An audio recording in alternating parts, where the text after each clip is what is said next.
Assalamualaikum warahmatullahi wabarakatuh. Salam sejahtera dan salam Malaysia Madani. Saya Emilia Melissa binti Nur Azlan, wartawan anda hari ini. Kini kami berada di Pusat Kurikulum Lancang Melimau Melaka yang mengadakan program Zero Vape peringkat kebahasaan.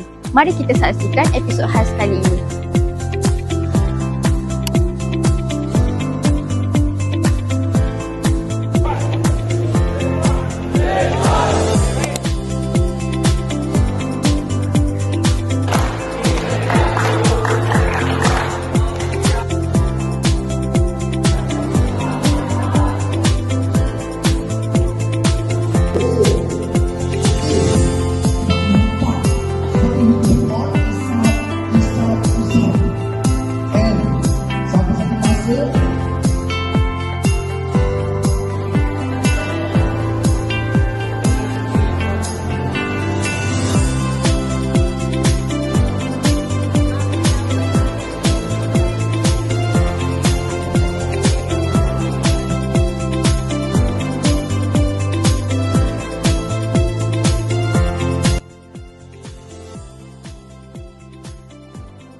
Di sini bersama saya, Dr. Molly.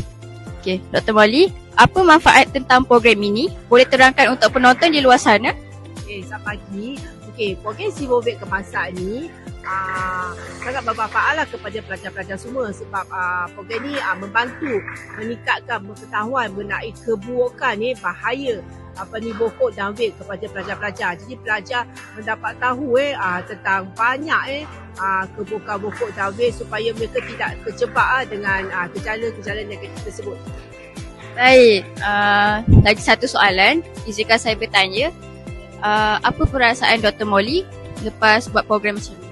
Okey, perasaan saya selepas program saya dapat lihatlah murid-murid banyak mempelajari mengenai berbagai aktiviti yang diadakan. Dan kita juga akan adakan aktiviti ceramah bersama pihak polis. Jadi di sini melalui banyak program tersebut, pelajar tersebut telah melalui berbagai pendekatan intervensi bagaimana untuk menjauhkan diri daripada rokok dan vape. Baik, terima kasih atas penerangan itu. Kami benci rokok. Kami benci vape. Kami benci dalam.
Alhamdulillah, selesainya episod khas kita pada kali ini.